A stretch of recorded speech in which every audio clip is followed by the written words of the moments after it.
Movie के start में ही हम एक ऑर्फनेज को देखते हैं और यहीं पर हमें मूवी के दो इम्पोर्टेंट कैरेक्टर्स दिखाए जाते हैं, जिनमें एक तो था क्लीटस कैसिडी और दूसरी फ्रांसिस बैरिसन थी। वो दोनों अपने अपने रूम में बैठे होते हैं और ये जगह किसी मेंटल असाइलम के वार्ड की तरह लग रही थी। यहाँ पर हम नोटिस करते हैं कि फ्रांसिस काफी डरी होती है। तब क्लीटस उससे पूछता है कि आखिर डॉक्टर ने तुम्हें क्या कहा। तब फ्रांसिस कहती है कि मेरी म्यूटेशन काफी तेजी से बढ़ती जा रही है और मैं आहिस्ता आहिस्ता एक पावरफुल म्यूटेंट बनती जा रही हूँ और मैं बहुत डरी हुई हूँ, क्योंकि इस टाइम उसे कुछ लोग एक बड़े से एक्सपेरिमेंट के लिए ले जाने वाले होते हैं, जिस पर क्लीटस उसे तसल्ली देता है कि तुम टेंशन मत लो, सब कुछ ठीक हो जाएगा। और वो ये भी कहता है कि वो लोग तुम्हारे ऊपर कोई भी एक्सपेरिमेंट नहीं कर सकते, क्योंकि तुम उन लोगों की इकलौती उम्मीद हो और वो तुम्हें खुद से दूर नहीं करेंगे। लेकिन तभी कुछ लोग वहाँ पर आकर फ्रांसिस को जबरदस्ती अपने साथ ले जाने लगते हैं। तब ये देखकर क्लीटस को बहुत गुस्सा आता है, इसीलिए वो आउट ऑफ कंट्रोल हो जाता है। अब एक तरफ तो वो लोग पुलिस की गाड़ी के अंदर फ्रांसिस को ले जा रहे थे, तो उधर क्लीटस गुस्से में जोर जोर से विंडो पर हाथ मार रहा होता है। अब वो लोग फ्रांसिस को एक सीक्रेट लोकेशन पर ले जाने लगते हैं, लेकिन रास्ते में ही फ्रांसिस अपने सोनिक पावर की मदद से, यानी आवाज की ताकत की वजह से, वो वहाँ से भागने की कोशिश करती है। इसका मतलब ये था कि फ्रांसिस के पास ऐसी वोकल पावर्स थी जिसकी मदद से वो किसी भी ग्लास या फिर हैवी चीज को तोड़ सकती थी। अब फ्रांसिस की वोकल पावर की वजह से वो पूरी वैन पलट जाती है। अब इसका असर वहाँ पर बैठे हुए पुलिस ऑफिसर्स पर भी होता है, इसीलिए वो पुलिस वाले घबराते हुए फ्रांसिस की आंख में गोली मार देते हैं, जिससे फ्रांसिस फौरन गाड़ी से बाहर गिर जाती है। तब पुलिस को लगता है कि शायद वो मर चुकी है, लेकिन वो मरी नहीं होती बल्कि अभी भी जिंदा होती है। इसके बाद वो लोग फ्रांसिस को एक असाइलम में लेकर आते हैं। यहाँ पर एक डॉक्टर होती है जो फ्रांसिस पर अलग अलग तरह के एक्सपेरिमेंट्स कर रही होती है। तभी हम देखते हैं कि एक वार्ड बॉय आकर फ्रांसिस को एक न्यूज़पेपर देता है। उस न्यूज़पेपर में ये खबर छपी होती है कि क्या क्लीटस को मौत की सजा दे देनी चाहिए। असल में क्लीटस कैसिडी एक काफी बड़ा सीरियल किलर होता है, लेकिन कुछ खास एविडेंस ना होने की वजह से उसकी डेथ सेंटेंस यानी सजाए मौत बीच में ही रुकी होती है। अब यहाँ पर हैरान कर देने वाली बात तो ये होती है कि ये न्यूज किसी और ने नहीं बल्कि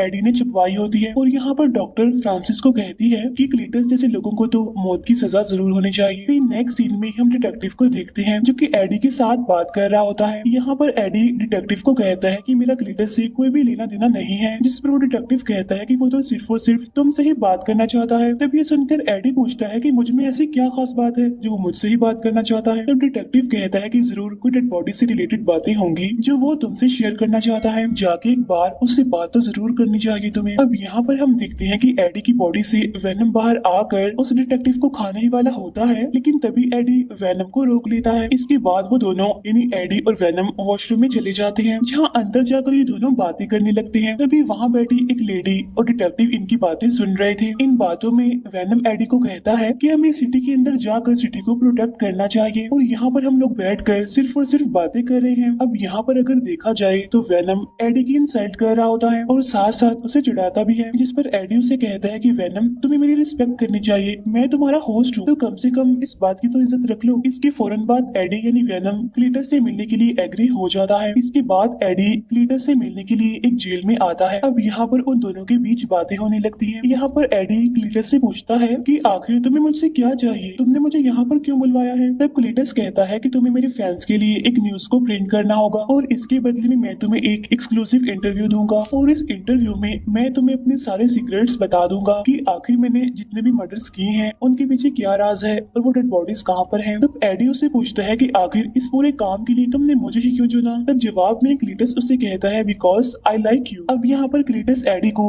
वही न्यूज प्रिंट करने के लिए कहता है जो फ्रांसिस ने कुछ दिन पहले ही पढ़ी होती है। और जब एडी वहाँ से जाने लगता है तो क्लीटस उसे रोक लेता है और उसका ध्यान दीवार पर बनी कुछ शिप्स पर कर देता है। वहाँ पर कुछ मैसेजेस भी लिखी होती हैं, साथ साथ कुछ कब्रें भी बनी होती हैं, जिसे देखकर एडी वहाँ से आगे निकल जाता है। जाते जाते क्लीटस एडी को कहता है कि प्लीज मुझे भूल मत जाना। और जब एडी बाहर आता है तो वो डिटेक्टिव उससे पूछता है कि आखिर तुम्हें क्लीटस ने क्या कहा, जिस पर एडी सारी बात छुपाते हुए उसे कहता है कि अभी तक उसने मुझे कुछ भी नहीं कहा, लेकिन मेरी इंक्वायरी अभी भी उस पर जारी है और वैसे भी इस तरह की चीजों का पता लगवाने के लिए थोड़ा टाइम तो लगता ही है। फिर एडी अपनी बाइक पर बैठकर वहाँ से निकल जाता है। घर आने के बाद वेनम एडी की हेल्प करता है दीवार पर बनी उन सारी डायग्राम्स को डिकोड करने के लिए। साथ साथ उसे बीच की एक लोकेशन भी बताता है जहाँ पर क्लीटस ने सारी डेड बॉडीज को छुपा कर रखा हुआ था। फिर नेक्स्ट डे बहुत सारे पुलिस ऑफिसर्स उसी लोकेशन पर पहुंच जाते हैं जहाँ पर उन्हें बहुत सारी डेड बॉडीज मिलती हैं जिन्हें क्लीटस ने ही मारा होता है। इसके बाद सारे रिपोर्टर्स आकर एडी से बात करने लगते हैं और उससे पूछते हैं क्या तुम्हारी क्लीटस से दोस्ती हो गई है जो उसने ये सारे सीक्रेट्स तुम्हें बता दिए, यानी कि उसने अपने मारे हुए लोगों की सारी डेड बॉडीज को कहाँ पर छुपा कर रखा हुआ है, क्योंकि उससे अभी तक सिर्फ और सिर्फ तुम ही मिले हो अकेले और तुम्हारे उससे मिलने के बाद ही हमें ये इन्फॉर्मेशन मिल पाई है। अब जब ये इंटरव्यू लाइव टीवी पर आ रहा होता है तो ये देखकर वो डिटेक्टिव काफी गुस्सा हो जाता है क्योंकि इस बारे में एडी ने उसे नहीं बताया था बल्कि सारी बात छुपाई। तो इतनी बड़ी न्यूज देखकर तो उसको शौक लगना ही था। अब यहाँ पर सारे एविडेंस मिलने की वजह से क्लीटस को सजाए मौत सुना दी जाती है क्योंकि ये न्यूज हर जगह पर फैल जाती है और फ्रांसिस को भी इस बारे में पता चल जाता है। और ये पता चलने के बाद तो फ्रांसिस बहुत दुखी होती है और उधर क्लीटस को भी ऐसा लगने लगा था कि शायद एडी ने उसे धोखा दिया है। तो इसी वजह से वो इस सब के लिए एडी को रिस्पॉन्सिबल कहता है क्योंकि इस न्यूज के छपने की वजह से एडी रातों रात फेमस जो हो जाता है। इसके बाद वेनम एडी को कहता है कि हम मिलकर दुश्मनों का खात्मा करेंगे और वो एडी को ये भी कहता है कि अब मैं मुर्गियां खा खा कर तंग आ चुका हूँ और अब मैं इंसानों को खाने के लिए बेचैन हूँ। तब ये सुनकर एडी उसे कहता है कि हम तो पहले ही क्लीटस के केस में उलझे हुए हैं तो इसीलिए समझदारी इसी में है कि हमें और कोई रिस्क नहीं लेना चाहिए और अगर किसी भी पर्सन की मौत हो गई या फिर कोई गायब हो गया तो FBI का सीधा शक हमारे ऊपर ही होगा, इसीलिए इस टाइम में हम किसी भी मुसीबत को दावत नहीं दे सकते। अब इसी वजह से उन दोनों के बीच बहस होने लगती है और वेनम एडी को बुरा भला कहने लगता है। तब यहाँ पर एडी उसे फिर से कह देता है कि प्लीज मेरी रिस्पेक्ट किया करो। इसके बाद एडी मिलने के लिए एक शॉपकीपर के पास जाता है। इसके बाद वो सीधा एक पोल्ट्री फार्म में जाता है जहाँ पर आते ही वेनम बहुत सारी मुर्गियां खाने लगता है। अब खाना खाने के बाद ये भी दोनों वहाँ से जाने ही वाले होते हैं कि तभी रास्ते में गैंगस्टर एक लेडी को परेशान कर रहा होता है और उससे पैसे छीन कर वहाँ से भागने की कोशिश करता है। तब एडी वेनम को इस मसले में ना पड़ने के लिए कहता है लेकिन वेनम एडी की कोई बात नहीं सुनता और वो उस गैंगस्टर को खाने की कोशिश करता है। यहाँ पर एडी वेनम से काफी रिक्वेस्ट भी करता है कि प्लीज ऐसा मत करो, इसीलिए वेनम उस गैंगस्टर को छोड़ देता है और वो दोनों आगे बढ़ जाते हैं। और तभी अचानक से एडी के पास उसके फ्रेंड एन की कॉल आती है और वो एडी को मिलने के लिए बुलवाती है, इसीलिए एडी भी उससे मिलने के लिए एग्री हो जाता है। अब जब वो दोनों मिलते हैं तो यहाँ भी अंदर ही अंदर वेनम एडी से बातें कर रहा होता है। तो ये देखकर एन को भी पता चल जाता है कि एडी अंदर ही अंदर वेनम से बातें कर रहा है। तो इसीलिए एन एडी से पूछती है क्या वेनम अभी भी तुम्हारे साथ ही है, जिस पर एडी कहता है कि नहीं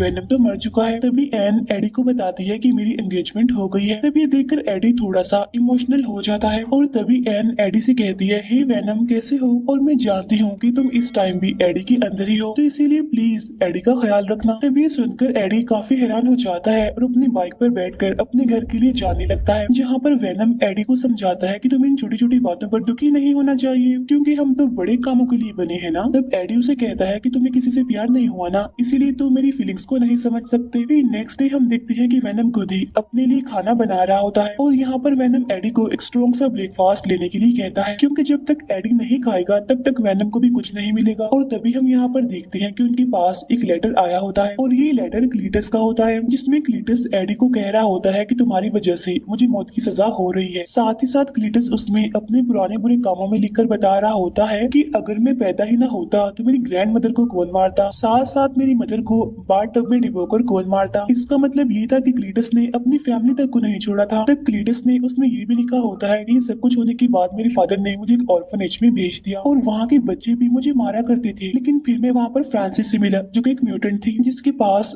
वोकल पावर्स थी और यहाँ पर हमारी एक अच्छी बॉन्डिंग बनी और हमारी दोस्ती हो गई और फिर देखते ही देखते हम दोनों एक दूसरे को पसंद करने लगे थे। और अब एडी मैं लास्ट टाइम तुमसे मिलना चाहता हूँ, तो इसीलिए एडी भी अब उससे मिलने के लिए एग्री हो जाता है।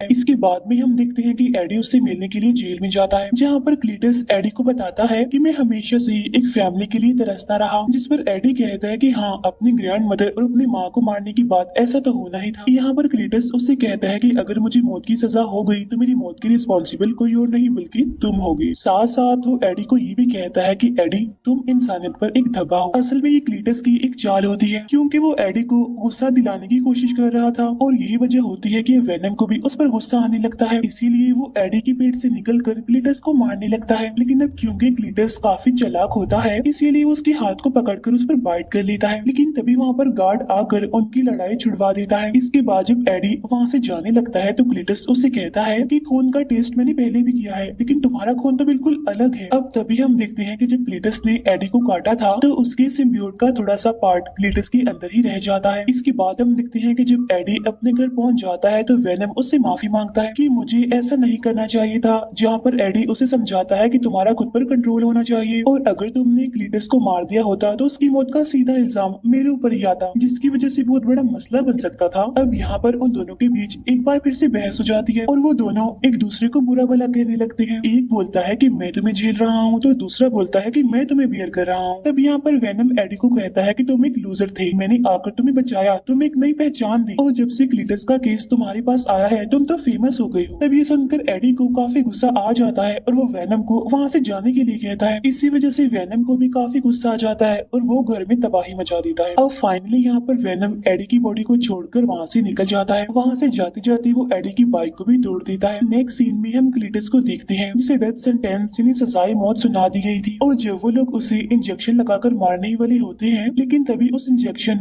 और बॉडी में होने वाली रिएक्शन की वजह से वो छोटा सा सिम्बियोट का टुकड़ा क्लीटस की बॉडी से कनेक्ट कर जाता है, जिसकी वजह से आहिस्ता आहिस्ता नया सिम्बियोट पैदा होता है और वो होता है दी कार्नेज। अब देखते ही देखते कार्नेज अपनी फुल फॉर्म में आ जाता है, जिसे देखकर वो सारे लोग काफी डर जाते हैं और वहाँ से चिल्लाते हुए भागने की कोशिश करते हैं। यहाँ पर हम देखते हैं कि कार्नेज दिखने में काफी बड़ा, काफी भयानक और बहुत ज्यादा पावरफुल है। इसके बाद कार्नेज देखते ही देखते सारे पुलिस ऑफिसर्स को खा लेता है और कैदियों को वहाँ से छुड़ाकर निकाल देता है। नेक्स्ट सीन में हम देखते हैं एडी को जो टीवी देख रहा था और वहाँ पर उसे पता चलता है कि क्लीटस जेल से एस्केप कर गया है। तब इस वजह से एडी काफी हैरान और काफी परेशान हो जाता है और तभी वहाँ पर एडी से मिलने के लिए वो डिटेक्टिव आता है और वो इस सारे इंसिडेंट का रिस्पॉन्सिबल एडी को कहता है, जिस पर एडी कहता है कि नहीं, मैं तो इस बारे में कुछ नहीं जानता कि आखिर क्लीटस वहाँ से कैसे भाग गया, इसीलिए तुम इसका रिस्पॉन्सिबल मुझे नहीं कह सकते। तब ये सुनकर वो डिटेक्टिव कहता है कि वो सिर्फ और सिर्फ तुमसे मिला है, तो क्या पता उसे वहाँ से आजाद करने में तुम्हारा ही कोई मास्टर प्लान हो। उधर हम देखते हैं कि वेनम एक एक करके बॉडीज को चेंज कर रहा होता है क्योंकि उसे अपने मुताबिक कोई सूटेबल बॉडी नहीं मिल रही थी। इसके बाद वो एक लड़की को पोजेस करके एक पार्टी में चला जाता है जहाँ पर सभी लोगों ने अलग अलग तरह के कॉस्ट्यूम पहन रखे थे और वहाँ पर एक हेलोवीन पार्टी जैसा माहौल होता है जहाँ पर सभी को लगता है कि वेनम ने भी एक कॉस्ट्यूम पहना हुआ है जिसमें वो काफी स्मार्ट लग रहा है और साथ साथ साइज में काफी बड़ा भी, इसीलिए सभी लोग उसकी तारीफ करने लगते हैं। फिर हम क्लीटस को देखते हैं जो कि गाड़ी चुराकर भाग रहा होता है। अब जिस तरह से वेनम एडी से बात किया करता था वैसे ही यहाँ पर कार्नेज क्लीटस से बातें कर रहा होता है और वो कहता है कि अभी तक दुनिया में सिर्फ एक ही सिम्बियोट है और वो है वेनम, और अगर हम दोनों मिलकर उसे खत्म कर दें यानी वेनम को खत्म कर दें तो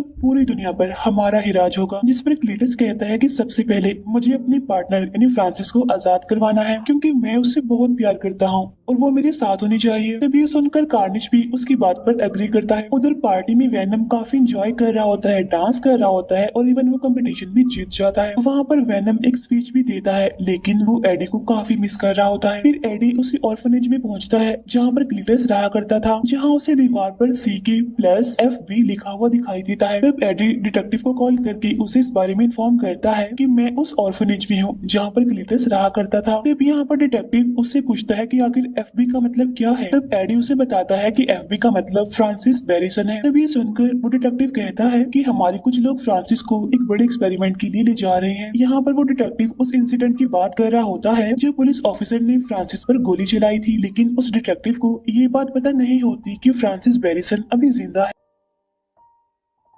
उधर क्लीटस एक शॉप में जाकर उसकी ओनर को मार डालता है, साथ ही वो वहाँ के कंप्यूटर को हैक करके सीक्रेट लोकेशन यानी उस असाइलम का भी पता लगवा लेता है जहाँ पर फ्रांसिस को रखा गया था। अब उस असाइलम में आने के बाद तो सबसे पहले वो वहाँ के डॉक्टर्स को मारता है और फिर वो फ्रांसिस से मिलने के लिए आता है और यहाँ पर ये दोनों एक दूसरे के आमने सामने आकर बहुत खुश होते हैं। यहाँ पर क्लीटस कार्नेज की मुलाकात फ्रांसिस से करवाता है। अब ये तीनों आपस में मिलकर काफी खुश हो रहे होते हैं। इसके बाद ये तीनों ही गाड़ी की मदद से वहाँ से भागने लगते हैं और अब इनके पीछे पुलिस पड़ चुकी होती है, लेकिन कार्नेज के सामने कौन टिकने वाला था। कार्नेज बाहर आकर सारी पुलिस की गाड़ियों को उठा उठाकर फेंकने लगता है और सभी पुलिस ऑफिसर्स को वो जान से मार डालता है। उधर वेनम एक दूसरी बॉडी में आकर उसी शॉपकीपर के पास आता है, जहाँ पर वो उनसे कुछ खाना और चॉकलेट्स मांगता है, क्योंकि एडी को छोड़ने के बाद वो काफी दिनों से भूखा था। फिर एडी को पुलिस कस्टडी में ले लिया जाता है, क्योंकि पुलिस को लग रहा था कि कल रात जो अटैक हुआ है उसके पीछे एडी का हाथ, क्योंकि एडी के घर के पास उन्हें बहुत सारी डेड बॉडीज भी मिली थी। यहाँ वो डिटेक्टिव एडी को सारी बात सच सच बताने के लिए कहता है। तब एडी कहता है कि जब तक मैं एक फोन कॉल नहीं करता तब तक मैं तुम्हें कुछ भी नहीं बताऊंगा। तो इसके बाद एडी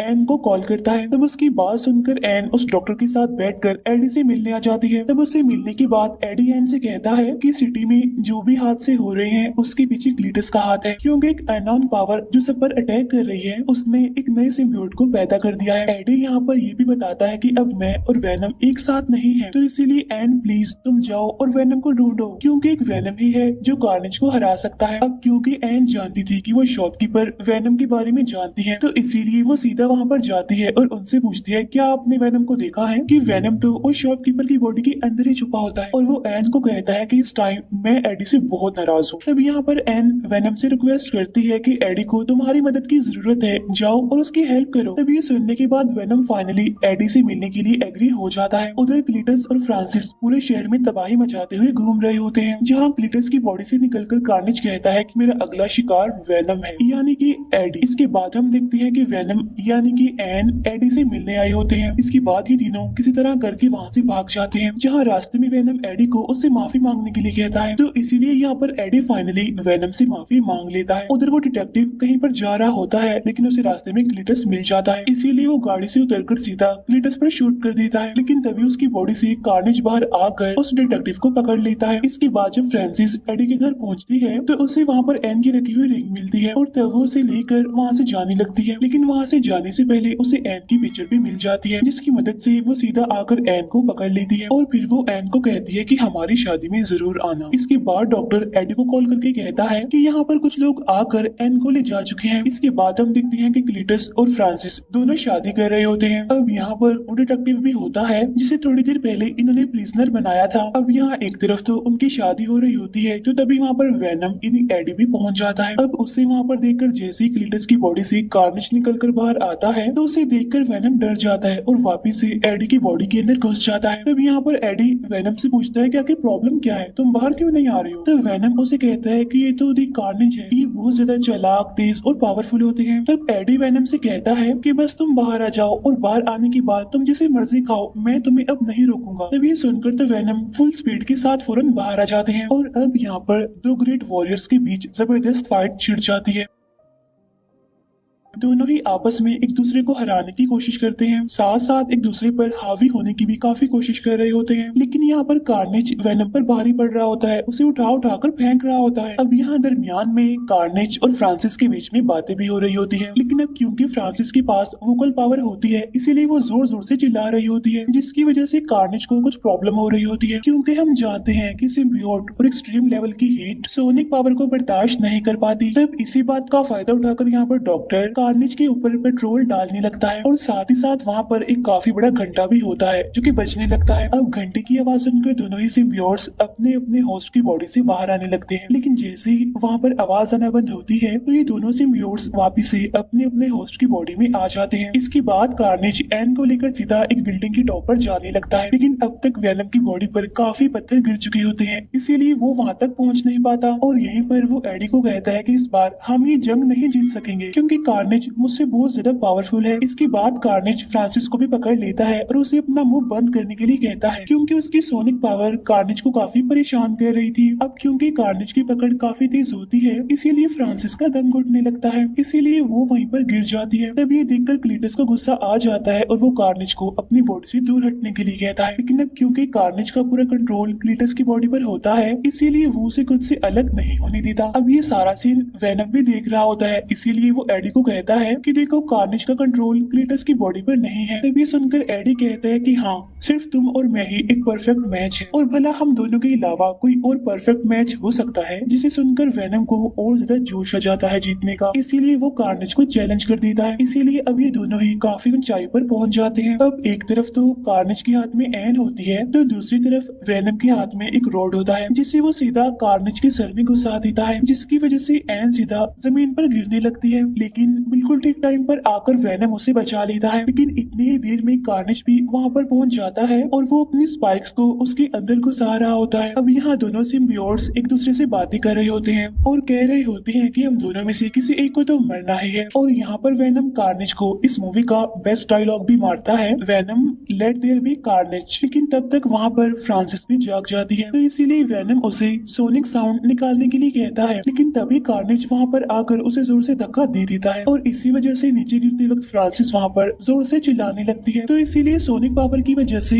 वहाँ की सारी दीवारें टूटने लगती हैं और साथ ही इतनी जोरदार आवाज की वजह से दोनों ही सिम्बियोट अपने अपने होस्ट की बॉडी से अलग हो जाते हैं। लेकिन तभी वहाँ पर वो बड़ा सा घंटा नीचे आकर गिरने लगता है, लेकिन उसके नीचे फ्रांसिस लेटी होती है। लेकिन तभी वेनम वहाँ पर एक बार फिर से आकर एडी, एन, उस डॉक्टर और फ्रांसिस को बचा लेता है। यहाँ पर क्लीटस की बॉडी से कार्नेज पूरी तरह से अलग हो चुका था और यहाँ पर कार्नेज दोबारा से आकर क्लीटस की बॉडी से मिलने की कोशिश करता है, लेकिन तब तक वेनम वहाँ पर आकर उसे खा लेता है। इसके बाद वेनम वहाँ पर आकर क्लीटस को पकड़ लेता है। इसके बाद वेनम क्लीटस को भी जान से मार डालता है और इतनी ही देर में वहाँ पर पुलिस भी आ जाती है और फाइनली सारे खतरे भी टल जाते हैं। इसके बाद एडी उस डॉक्टर को कहता है कि तुम एन को अपने साथ ले जाओ, लेकिन यहाँ पर हम देखते हैं कि इस हादसे में वो डिटेक्टिव बच गया होता है। इसके बाद हम देखते हैं कि वेनम और एडी एक किनारे के पास बैठे होते हैं। लेकिन इसके बाद सीन शिफ्ट होकर एक रूम पर आता है जहाँ पर एडी बेड पर सो रहा होता है। तब वेनम उससे पूछता है कि हम दोनों को एक दूसरे से कुछ सीक्रेट्स छुपाने चाहिए। तब एडी कहता है कि हर चीज का एक पास्ट होता है। तब वेनम उसे कहता है कि मैं तुम्हें कुछ बताना चाहता हूँ, लेकिन अगर मैं तुम्हें बताऊंगा तो तुम्हारा दिमाग फट जाएगा। लेकिन ऐसी बहुत सारी बातें हैं जो मैं जानता हूँ और तुम्हें बताना भी चाहता हूँ, लेकिन वो सारी बातें बहुत ज्यादा कॉम्प्लिकेटेड हैं। तब यहाँ पर एडी को लगता है कि शायद वो अपने सिम्बियोट के बारे में उसे बताएगा, लेकिन तभी वहाँ पर टीवी फ्लिकर करने लगता है और आसपास की सारी चीजें बदलने लगती हैं। अब यहाँ पर एडी को ऐसा लगता है कि शायद ये सब कुछ वेनम कर रहा है। तब ये सुनकर वेनम कहता है कि नहीं,